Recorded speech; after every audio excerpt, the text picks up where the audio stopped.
Қайым Мұхамедханов атындағы 90-шы ұлттық гимназия. Бұл білім мен болашақтың мекені. Бүгінде бұл жерде қандай жаңалық пен жаңашылдық бар, бірге көрейік.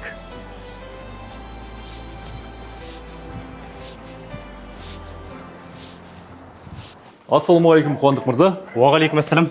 Қош келдіңіз. Қош көрдік. Денсаулық, көңіл күй бәрі жақсы. Аманшылық. Гимназияға кірген бойда көзге ұратын оң жақта қараңызшы, керемет дүние. Ұлттық нағыз намысты жанайтын тамаша бір дүние екен. Расында ұлттық гимназияға кіргеніміз сезіліп тұр. Дәл қазіргі уақытта жалпы білесіздер, желтоқсан айы біздің тарих толқынында өте маңызы зор айлардың бірі. Дәл осы мына жерде көріп тұрсыздар, рухы биік халықтың тарихы мәңгілік атты тарих пәндері бірлестігінің 10 күндігі. Дәл қазіргі уақытта гимназиямызда 1570 оқушы білім алады. Бастауыш сыныптарда 665 оқушы және жоғары сыныптарда 905 оқушы білім алады. Осы оқушыларға білім беріп жатқан мұғалімдердің саны қанша? Мұғалімдердің саны 120-дан астам. Тамаша. 120 мұғалім. Сұхбатты бастаймыз ғой. Бастайық. Жүріңіз.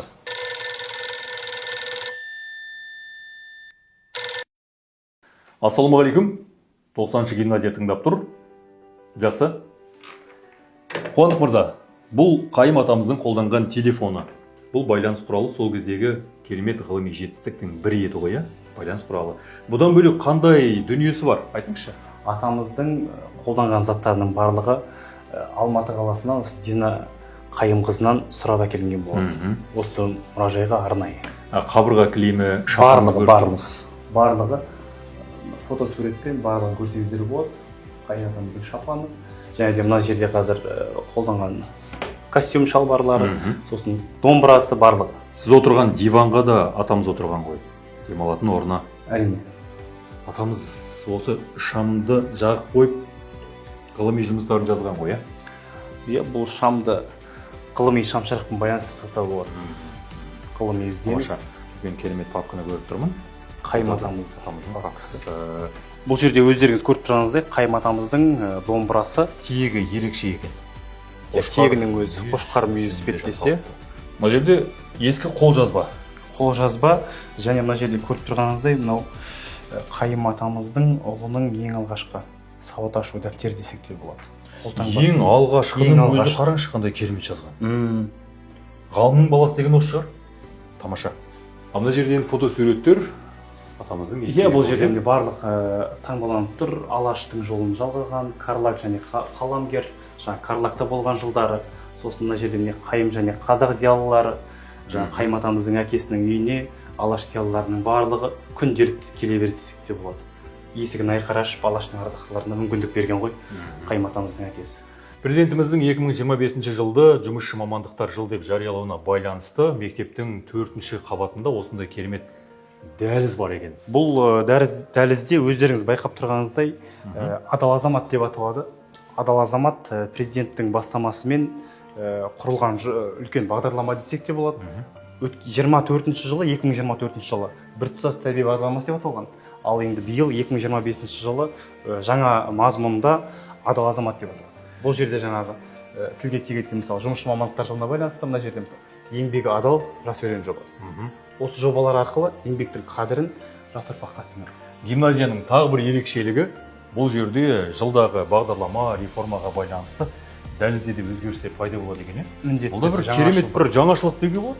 Қараңызшы, жоғары сынып оқушылары елді мына жерде біраз ақпаратқа қанықты, яғни жыл сайын қатып қалмайды. 5 жыл, 10 жыл тұрмайды қабырғада, жыл сайын өзгеріп тұрады. Жыл сайын жаңашылық өзгерістерге байланысты безендіріледі. Заман көшінен қалмау, соған ілесу деген осы болса керек.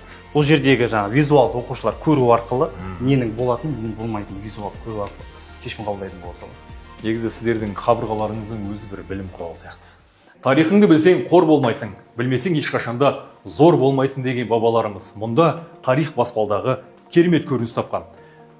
Баспалдақтан көтеріліп келе жатқан бала міндетті түрде мынаған мән береді және өзінің тарихына үңіледі. Қай ғасырда қандай дүние, қай жылы қандай оқиғалар болғандығына қанығады.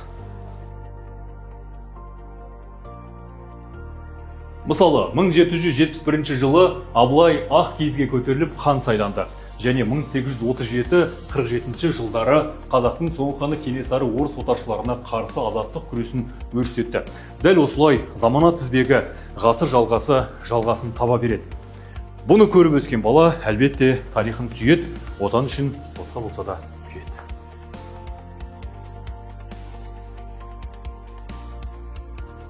Қуандық мырза, біз енді мектептің ішін жүріп аралап отырмыз ғой.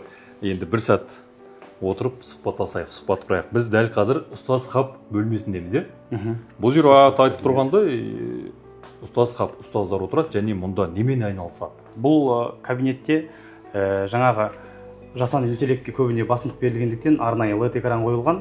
Жаңағы оқушылардың дайындық барысында жасанды интеллектті жиі қолдану. Сол мақсатта арнайы жабдықталған кабинет десек. Заманауи техника, технология.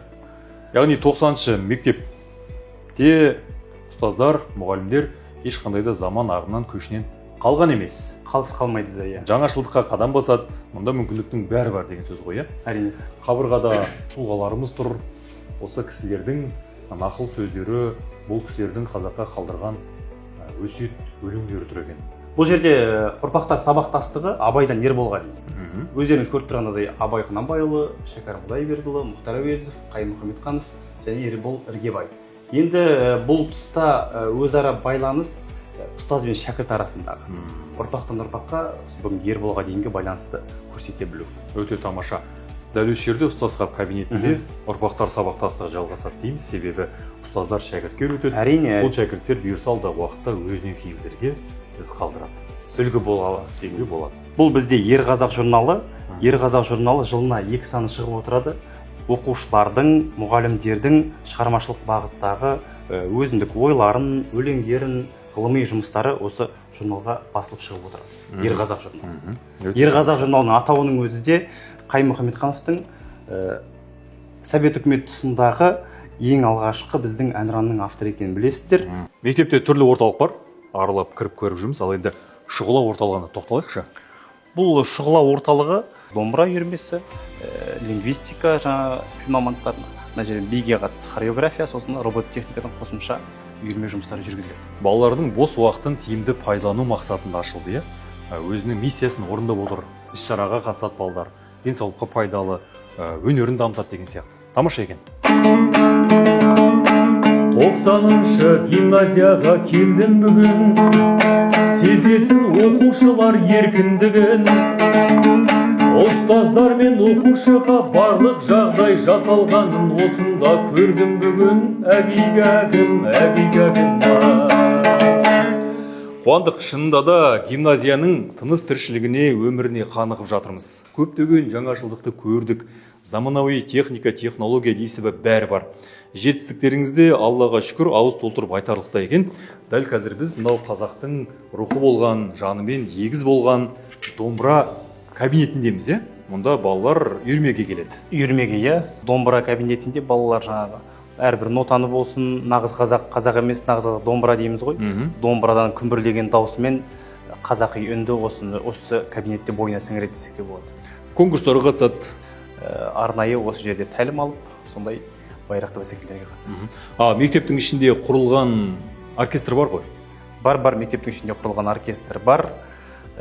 Оның құрамында оқушылар да, мұғалімдер де құрамына кірген.